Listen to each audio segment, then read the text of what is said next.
All right, welcome in, folks. Another edition of the 5-Minute Powers Play with ASU head coach Greg Powers. And Coach, first of all, congratulations. That was a fun, enjoyable, and successful weekend. It was a lot of fun. Having a historic program like them in was first and foremost a tremendous honor, and being able to say that I got to coach against a guy like Jerry York, just an incredible human being, is also a tremendous honor. So it was a fun weekend.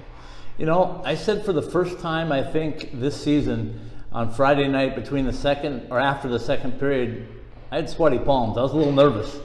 What were your thoughts on Friday night?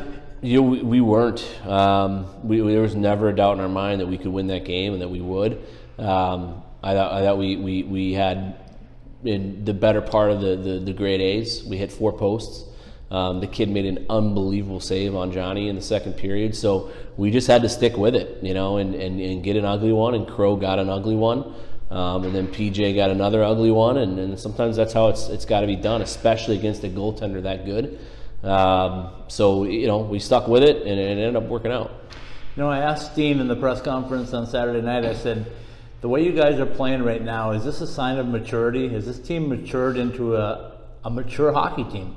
Your thoughts? Yeah, I mean, for sure. I mean, that's what I've been saying. Really, the biggest difference is from the start of the year is we have genuine veteran leadership. You know, you cannot manufacture that, and we haven't had it. We've had some older kids that have transferred in, and God bless those kids. They all do a great job for us. But at the end of the day, they don't care about the pitchfork as much as these guys that came here for a 4-year career and to build a program and go through the ups and the downs and all the rigors of everything that we've experienced. And now, you know, they've come out on the other side of that river of mud clean.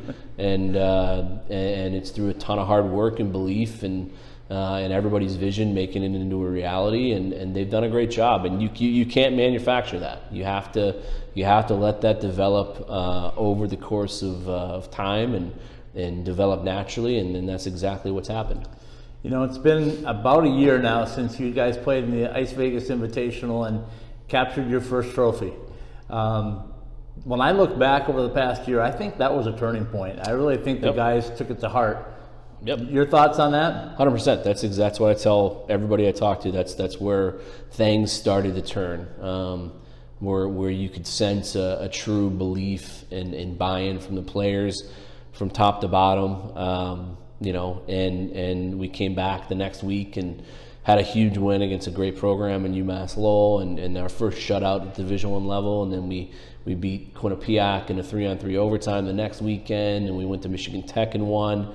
We went to a very good Michigan team and took them, you know, to the wire at Yost. So it all started to turn. That's where these guys, I think, really started to gain the confidence that they needed to be successful on a consistent basis, and it carried over into the season. You know, I want to have you give a little shout out to your assistant coaches. I know they do a tremendous job for you, and especially on the adjustments that you guys all make. But what they make on the power play and the penalty kill sometimes, even mid-game, is critical, isn't it?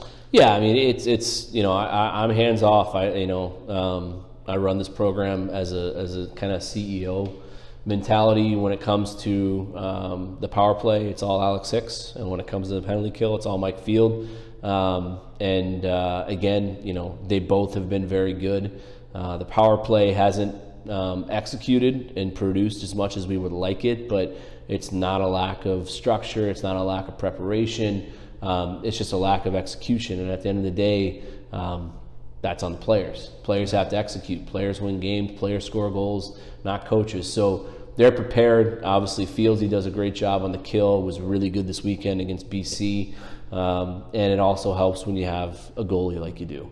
So those guys have done a great job, not only with special teams, but way more importantly, beyond special teams, what Alex and Mike have done to help us build our culture and shape and mold this program into what it is today is you can't put a price tag on it. It's priceless, and they're both diehard Sun Devils now, and that takes time too. That's the other thing people forget is when you jump into it as quickly as we did. We jumped into it with a brand new team, with a brand new staff. None of those guys had an affinity for ASU and everything that Arizona State is and stands for. They do. And when you have a staff that fully is bought in and has that vision collectively as one, it helps, and that's what we have now. So let's talk a little bit about that culture. I had a chance to visit with Coach George. I don't know if you saw any of my interview with him, but I didn't. He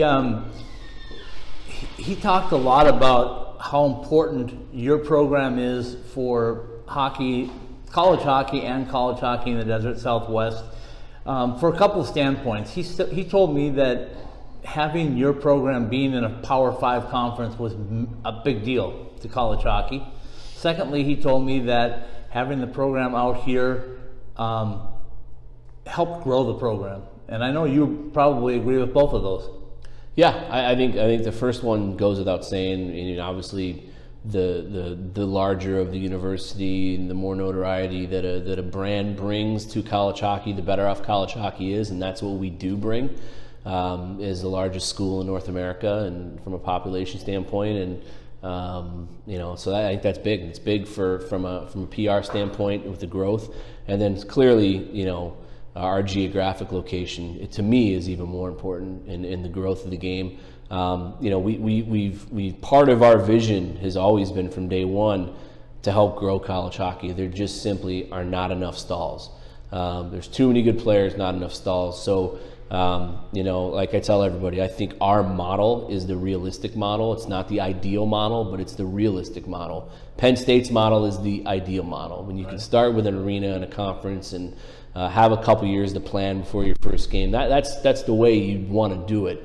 We didn't have that luxury. So our model is ideal and in my opinion, more important because hopefully it will educate other universities and athletic departments that you don't need $100 million to start a program. You can do it the way we did it and still find success. You just have to put the right people in place.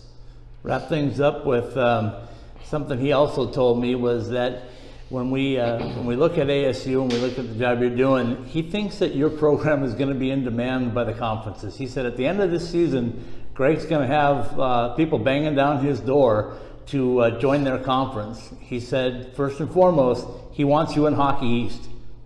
Yeah, I mean, that's a tremendous compliment by the best coach that's ever coached college hockey, and certainly one that we won't take lightly. We appreciate those kind words, but that's all you're going to get out of me.